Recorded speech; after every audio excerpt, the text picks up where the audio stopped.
Right, three, two, one. Is it recording? Yeah, action. Okay, all right, guys. Welcome to episode 6 now. On to episode 6 already. Can't believe it. Of Philip Hartley Podcast, aka the Y Podcast. Honestly, though, I'm so excited for this episode in particular because I've got a guest on. And I've actually known this person for about 5 years now. He's a good friend of mine. And basically, I remember in the first episode, I said if I could think of another name for this podcast and just be the Why podcast, like why are things the way they are. So got Francis on. I'm gonna let him introduce himself. Right. And he's got so many important points to say, so many interesting things to say. And no matter who you are, I think you can literally learn from everyone. But anyway, Francis, thank you for so much for coming on. And yeah, I'll let you introduce yourself. Yeah, no, it's been an absolute pleasure. I think when I first saw your kind of WhatsApp status, like you did, asking if you need some help or contribution, and I've seen obviously some of your kind of status is really kind of uplifting, related to kind of God and positive thinking, and I've noticed that in recently. Just something in my gut was like, I've just felt natural to kind of put myself forward because.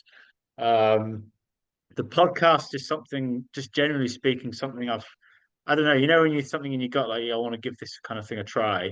So yeah, it was just hard to say no, really.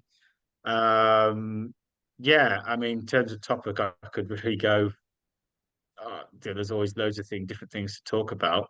I think something that's been on my um, mind recently. Just obviously a lot of uncertainty in the news, and just a lot of there's a lot of difficult struggles and anxiety and all sorts. And um, I just, yeah, I mean, just something I'm really learning the importance of how to just kind of like the little things that we do each day. Kind of like I think our kind of like prayer or spiritual life is like a really important foundation to base things on, and then kind of from that, um, and then it's just like kind of, yeah, basic ways that we can look after ourselves and to tap into who we're made to be, really.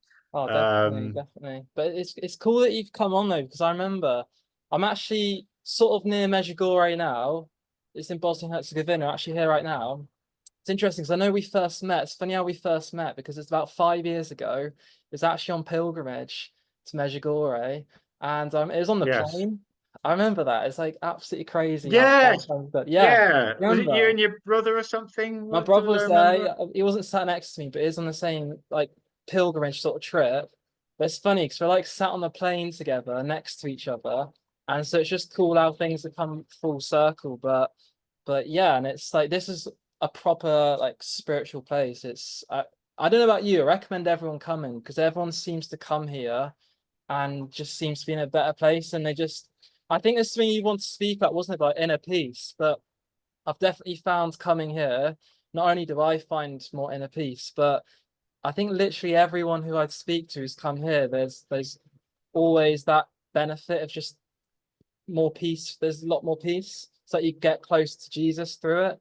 But I don't know what you think about that. Yeah, I think what I find amazing about Medjugorje is just like the community of meeting, other Catholics, other people, who've just got this passionate to know that God's made them for something big, whatever their circumstances, and not like big in an ego pretend success way, but in a way of that life has value, significance, meaning. Just going back to the basic biblical teaching, to the basic of who we're made to be. And I think to kind of be around that, and you're other people from all over the world, like it's almost like you see a kind of an extra kind of like energy for life. And it's almost like the way the conversations go with other people, like you might have come, when you talk to other people from different parts of the world, and it's easier to strike conversation up. Um, yeah, it's almost like people interact as though they've known you a long time. The same with like World Youth Day, or when you go to kind of a event where you meet kind of people that's more like your niche along your kind of wavelength. It really is. It's something. It's something beautiful, really, and just the whole place. You've got like obviously got the areas of prayer and adoration, and the beautiful location. good community. Obviously, you go on the kind of the waterfall there, but there's just a real great opportunity. So, like, if you went by yourself, like it's really well made to kind of meet new people, um, and it's inspiring, and it's almost like um, whatever way you feel inspired, you kind of want to go, okay, how can I how can I do little steps to kind of create as best ripple effect when we're out of the Medjugorje. And obviously, not everywhere's like that, in Mm. the real world. But what little steps, how can I take it then forward in when I get back off the plane? Yeah. Whether that's Medjugorje pilgrimage or whatever that is. So I know you wanted to. There's this thing about inner peace, but for you personally, like where do you get your sort of inner peace from? And it's interesting how you said you want to sort of spread it to other people, but yeah, just for you personally, because I think like we're all different, aren't we? We're all different. So for you personally, like where does that peace come from? Because I think we're all striving to find it. I think every human being's looking for it, but like where does it come from for you? Yeah, I think the main thing is that sometimes it's not about you won't always find that feeling. Sometimes it's based on the core facts. Like, yes, there, like definitely, I notice a huge difference between when I have a spiritual life and prayer and when I don't, and when I just go with the rest of everything else. But yeah, I think ultimately it's like, I guess, a consistent prayer life for me, going to church, mass, confession, sacraments, um, the Bible, those core things really kind of just remind um, like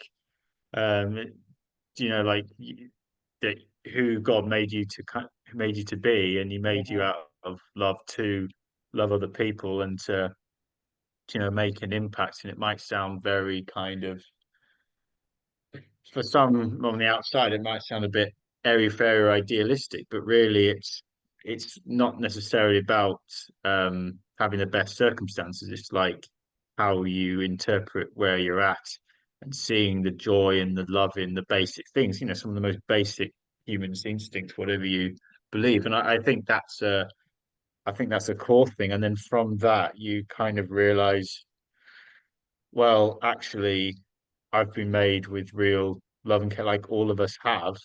Um, and it's like I don't know, it's like a human connection when you feel loved, or when you feel that you want to give it back. It's a basic instinct. You it's you want to kind of look after that. So then I get other things like the well-being, emotionally, socially, looking after your physical health. Um, Obviously, people have their own different way of that. Um, because life's a gift and you just can't take it for granted. So it's all Yeah. it just goes back to the basic thing. I think root it on that, and going to your purpose and which is unconditional. I think that's the phrase, like unconditional value. Um, and Yeah. tapping into that, it's like tapping into your kind of inner potential, really. And then from there, like different forms of what's your favorite kind of like hobby or activity or exercise? Is it kind of walk, or is it the gym? Is it playing a sport? Is it something completely different? Those some bits are not for everyone, but basically it's looking after ourselves so then we can be our best place to look after others. Because certain challenges will be thrown away. Life will not always be fair, but it's like it's it's nurturing that kind of inside, and is that phrase, do your best and God does the rest, I guess. Yeah. Yeah. So going on, it's actually quite interesting to think about. I've just got a couple of things. Basically, anyone who comes on, I probably get asked these things. But for you, just looking at trust, because I'm going to do an episode on trust in the future for the podcast. But how many people in the world would you say that you completely trust? Like 100% trust? How many people? Maybe it's like three, five. I don't know, but maybe you don't trust anyone. I don't know, that's but that's a And do you mean like I guess complete because it's it's like complete trust or 80% trust or why trust with both things, but then one or two. I mean, I guess do you mean like the full Yeah, well, everything? yeah, maybe like 100% trust, but maybe if there isn't anyone, I guess who do you trust the most and why? But maybe it's something to think Ooh. about. But also, another thing, speaking about inner peace, can you think what's the most fulfilled you've ever been in your life? Like the most fulfilling point? Maybe it's right now. I don't know, because it'd be interesting just to think about like what was sort of happening and around that time. Like, I guess most fulfilled is just like this is I'm meant to be here. This is meant to be happening. I just feel peaceful. Everything's going right. Do you know what I mean by that? So, and another, thirdly, I know there's a lot to think about, a lot of questions, boom, boom, boom. But Yes, all right. another thing is, where do you see yourself in 5 years? So, Oh, right, the a job lot. interview question. Oh, very Yeah, where formal. do you see yourself? It is a bit of a job interview question, isn't it? But yeah, well, I guess where do you see yourself in 5 years? Because it's like it's interesting because sometimes I look back personally at myself 5 years ago and I think if I imagine myself, would I envision me being who I am now 5 years ago? It's like I don't know, but it's just interesting how things can quickly change, how very unpredictable life is, I suppose. But yeah, I guess for you, going back on the trust one, how many people do you completely trust? And if so, who? Daily trust. I probably, if you say completely, I know it's why I maybe I don't trust as much as I could. There'll be all different factors for that, but I would say if I'm put on the spot, I could think of maybe, yeah, maybe somewhere between like I think 10, 20 close friends of mine Yeah. within like along my kind of wavelength. I won't go into kind of names to remain, not Yeah, yeah, yeah. too biased. I'm sure people will probably have an idea of who they are. But it would be ones where I feel I can be my vulnerable self, ones where I can even my kind of worst moments or when I felt irrational, felt stressed, or I'm not being my best self. Um, and I'm saying like that certainly, where the trust is, and also someone who's like, yeah, I get it, I understand. Or if they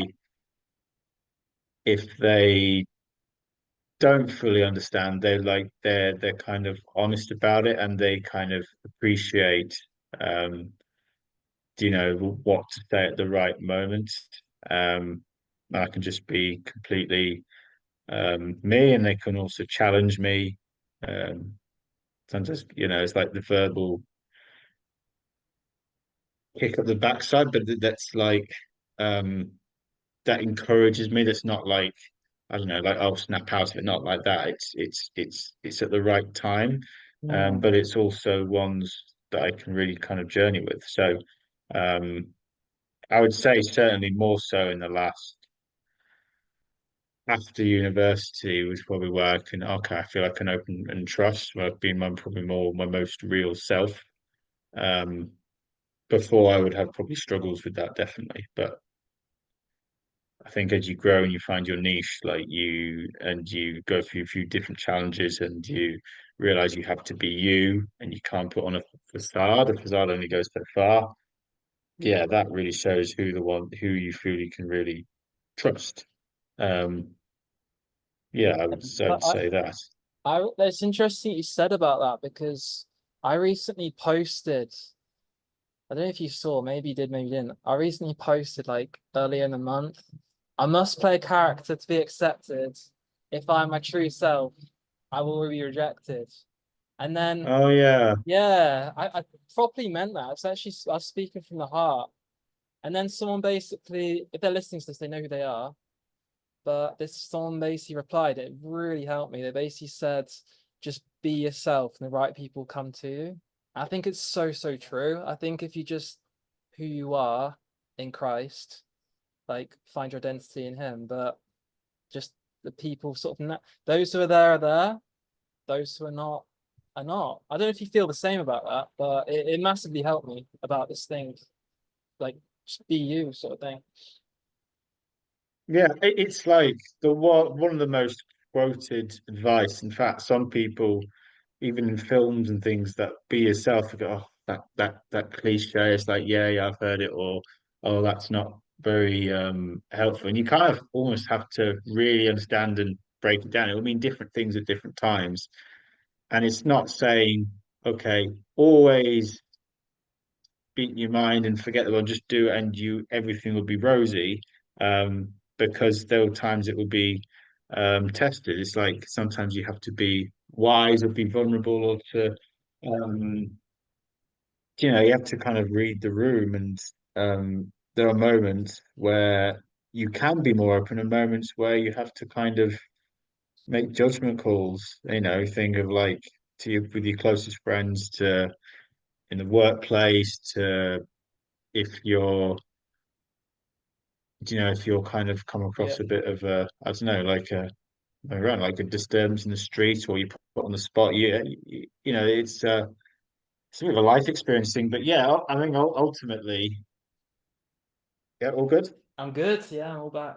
Yeah basically in the bigger picture of it trying to be someone else or kind of pretend or like not show weakness or just to fit in with the crowd can only go so far. You'll tire, you'll burn out, you'll feel frustrated, and that's where you can start to question yourself or to get frustrated with others. Like you have to be authentic, and sometimes at heart, that might be saying something that's not the most popular, but as long as it's for like genuine intentions and reasons, and you're vulnerable enough to admit that you make mistakes, you can only be yourself. Um, because even the most one who try not to spread this eventually get found out. It's just the way our brains are designed. It puts a lot of strain not to be, and it can catch up with us in various ways. It's not good for our mental or physical health. So yeah, being yourself is very important. It's the only way, but it's also very hard as well. Mm. Yeah, it's like, do I be myself, but have like a fewer closer friends who I know are going to be there for me, or do I play a character and I might seemingly have loads of friends, but I feel like if you play a character though, there's always that pain inside, isn't there? Like Oh yeah. you know you're a fake, you know you're a fraud. But then if you're just real in yourself, it's like yeah, you might have less people around you, but it's going to be a lot stronger for sure. But for you though, I don't know if you managed to think. Maybe I can't think of one in particular about the most fulfilled you've been, but can you think of those sort of moments in your life where I don't know, it's like you're on cloud nine and it's like everything's just clicking together. And would you say maybe in the suffering, can you find fulfillment even in those hard times? It can be that sometimes we look back on the most difficult hard times, we think, you know what? That was actually where there was most growth. That was where I was most engaged. And it's when it's all comfy and I don't know, it's all easy. It's like during it, it feels nice, but then you're looking back, you think, yeah, but where was the growth? I don't know if you can relate or not, but yeah, it's like, would you say fulfillment, you can even find it in when things are tough?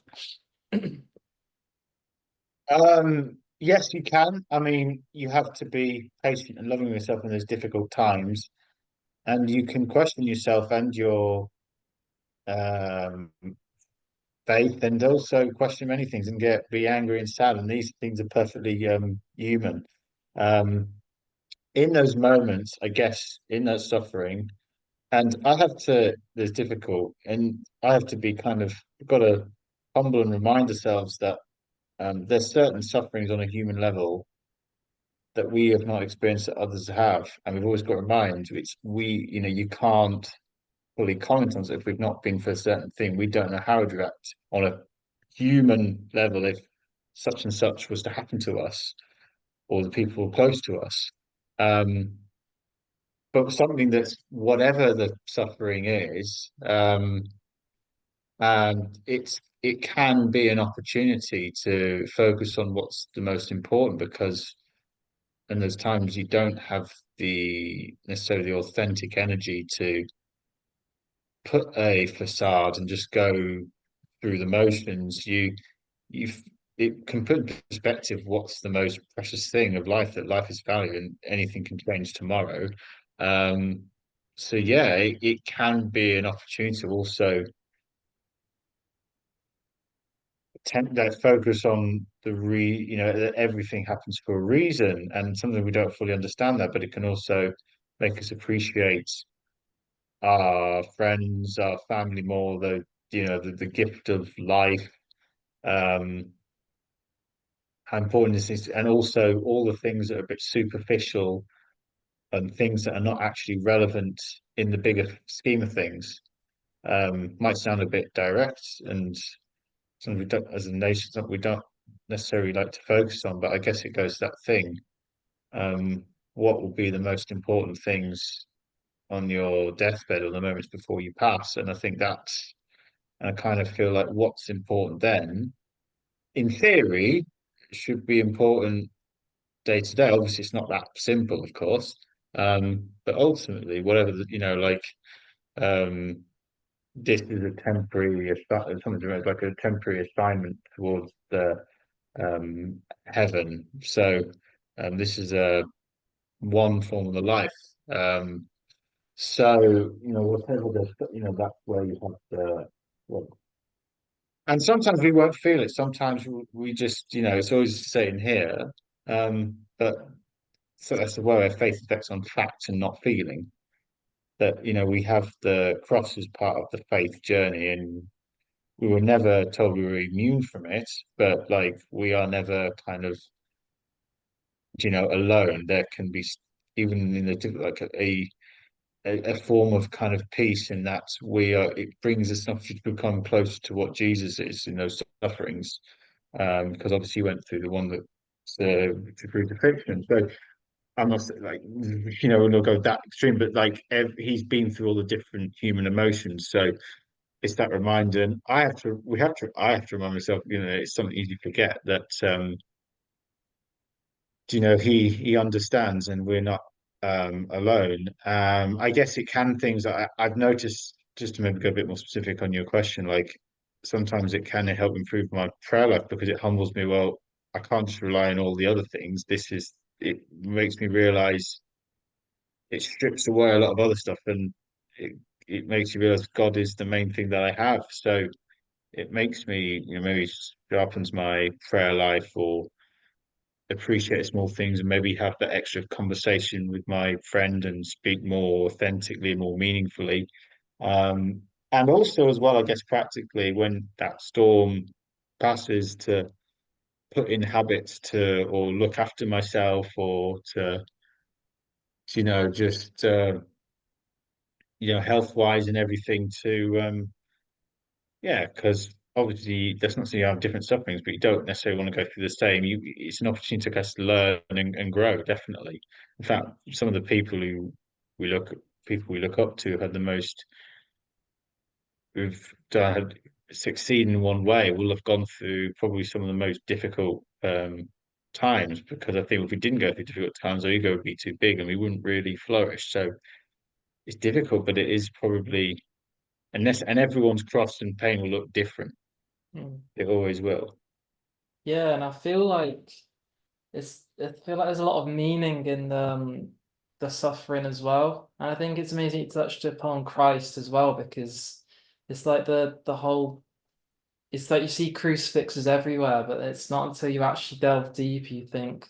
I love how you mentioned how he's just going through all the different human emotions. It's like no matter what we're feeling or experiencing, not only is Jesus in some way probably gone through it, but he's been through a lot worse. 'Cause it's like crucifixion was the most brutal deaths, wasn't it? I think people die of dehydration, suffocation, and completely innocent in front of a lot of people. He's young, and yeah, it's all voluntary as well. But it's And I was also thinking though, you sort of touched upon this, but for you, would you say that life in general, that the older you get, not only does it go quicker, but the older you get, the more precious it seems and the more valuable it seems. It's like, Yeah, and also just the more beautiful it is as well. I don't know if you what you think of that, but you sort of touched upon it in a sense, but would you say that's the case to some extent? yeah, I think so because you realize more what's important. You find your own niche and your values, and you realize you can't just be a sheep and blend to whatever's going in front of you. Um, because yeah, like, and you, I guess, because you're not a spring chickens, you can't. It's like I'm trying to give an example, but you can't just eat loads of takeaways, drink alcohol, stay up to 2 in the morning, and just yeah, just blaze through it. Like, so it catches up with you. But I think more importantly, like, um, and you probably do get, for example, outside of the university bubble. That's the first time I would have felt more exposed to the kind of the real world because obviously in the education you've got a consistent, you're being looked after, you're being mentored, and suddenly, and that can be a really hard transition. I think that's the first time where, well, the first really difficult period I probably had. Um, and kind of on the back of that, so for example, counselling and then a really strong encounter at a retreat with U2000 that you know about. Um, from there, it was kind of like, yeah, life is precious, but also having, knowing that, um, obviously like nurturing kind of like my spiritual life and making the most of my, time off, meeting other people, traveling, just little things like exercise, eating. I definitely do not have it all, and I would never want anyone to get that. I have limitations and struggles and mess up like anybody else, as we all do. Part of being human, but yeah, like when you get older, and the fact that you can't suddenly take things for granted, like um, for one thing, like your energy, whatever, won't be as strong as when you're in 1920. So, um, and obviously, I think in our culture, we get, oh, you're getting old, this is it. Something's a bit of a stereotype with a bit of the slow being, and you don't have all these responsibilities. It can sound a bit bleak, but actually, really, it's an opportunity. Like, if you focus on like the unconditional worth and each day the value, and I said going back to the spiritual, biblical, whatever that is for people, I think yeah, that's when you can really kind of age kind of gracefully because it's like a bigger purpose beyond what your success or profile looks or whatever that is as you get older. And I guess with that, you're like, well, actually, with all these things thrown at me, life is short. We've got to make the most of it. So yeah, I do definitely agree with that. Hmm. Yeah, and it's you mentioned WhatsApp statuses at the start of podcast, but actually looking at someone else's and they put about true success is being written in the book of life, in Jesus' book of life.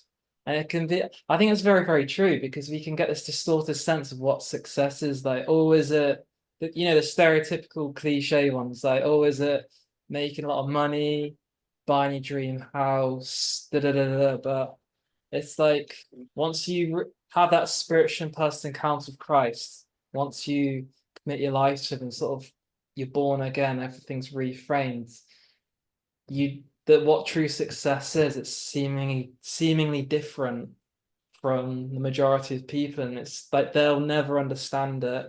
They won't get it until they've met Jesus in the heart, isn't it? Once they've accepted him, it's like then everything changes. But I think it's that moment after university, it's like you're thrown into the deep end of it, isn't it? It's like a lot of the scaffolding, the structure that's been put there for the people, it's in some way you have to sort of figure out yourself.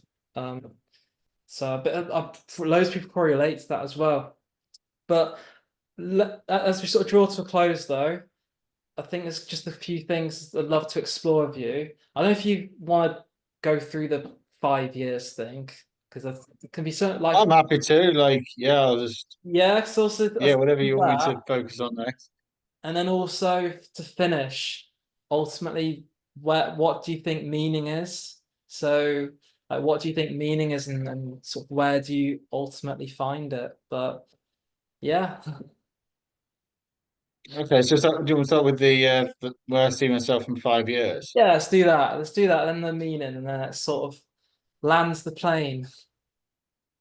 Yeah, I think to kind of like I think to grow and to there's something at the moment I feel I'm going through and I think like re-exploring some bits of my past, asking a few questions, things I've learned, like or maybe things that I've just put to the back of my mind, but maybe it's very subconscious, subtle anxiety or things I've ingrained, which maybe because I was a different or felt a different person at a different stage back then, I would have just taken it as a norm.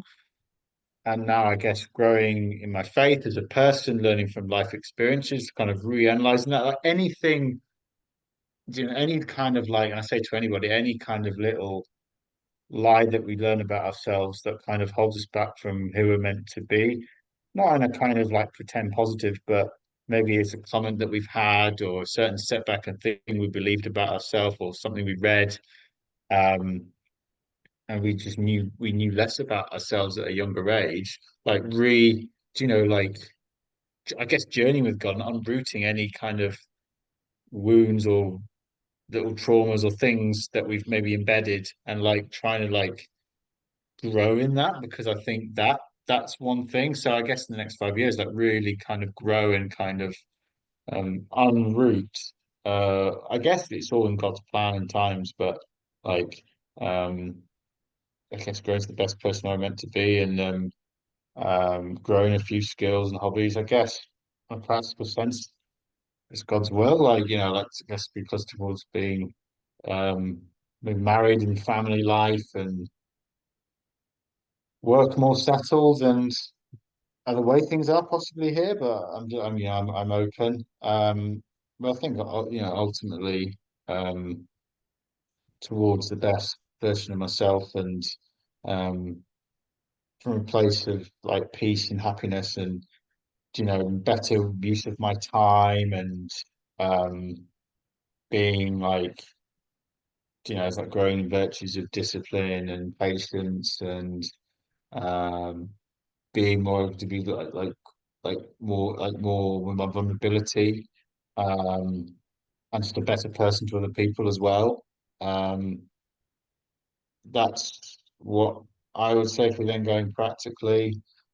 Um maybe toward but this way gets a bit like everybody like maybe towards my own home, but that's not really a more of an essential. That's driving and things like that, but they're not absolutes. I think the main thing is to be closer to home and to being more peace, more happy. That's on the 5 year thing. And the other one was meaning. Is that right? Yeah, I guess it's just like, what is meaning for you? Like, where do you find meaning ultimately? It can be quite Well, I think it has to much. be we're made unconditionally with care and purpose and a plan, and it's not bound by how successful, great we look on the outside, because in theory, on the outside, our lives can look a complete mess or shambles, but like kind of inside, and it's that within that, like you hear people in the most difficult, horrendous circumstances, but they sometimes still have that inner peace and joy, even that no illness or death can get in the way of. I think that's where the ultimate meaning is something beyond ourselves. I think that has to be, if we knew how loved and valued we were all the time, my goodness, the world would be, it would almost be like heaven. Like, just so many people, unfortunately, and we all lose sight of it. Like, not come, they don't see the lives of significant other, which is quite, it's really sad and heartbreaking, really, because we have been made with such a vision that whatever media, whatever thing out there in the bigger picture of things, we can't really take away. Yeah, yeah, and it's I love what you said there about earlier about how like in 5 years, the 5 years thing, it's about growing and just looking to be a better version of yourself. And I, because think about what Jesus says in the Bible. He says, I think he says, "Be perfect, so your heavenly Father is perfect." But what I love about it is that no matter where you are in life, you can always like be a better version of yourself than you were yesterday. So it's like every day there's meaning. But also what he said about like, I guess was it about like being indifferent, no matter what's happening around you, just having that inner peace that like there could be chaos around you. I don't know if you've seen Shawshank Redemption, the film. Once, yeah. One of my To the favorite. top of the IMDb movie list, That's or the was for one, many yeah. years. But if anyone's listening and haven't watched it, I highly recommend it. I mean, I don't know if it's 15 or 18 certificate, but there's like a scene where, because obviously this guy, he's in life imprisonment, he's in for murder, which he didn't commit. And there's basically his best friend, his character in the prison called Red. He basically describes him how he's like he has this freedom about him, like he's wearing an invisible coat that sort of shields him from the external. But I don't know, I just love that quote. But I just have seen the time, I'm nearly out of time. There's less, well, not long to go. But Francis, I want to say a massive thank you for coming on. I'm aware that this is about to cut out. We're using Zoom, we're not using the upgraded version, but massive thank Yeah. you for coming on. I've Thank you for having me. It's been a yeah, I've pleasure. learned so much. And honestly, it was an honor. It really was. And just want to, yeah, say massive thank you, but also just wish you all the best in the future. And I'm sure we'll catch up in Same person. with you. And same to you. Keep doing what you're doing. I think you're on some really big spark that can really, unpack others. So yeah,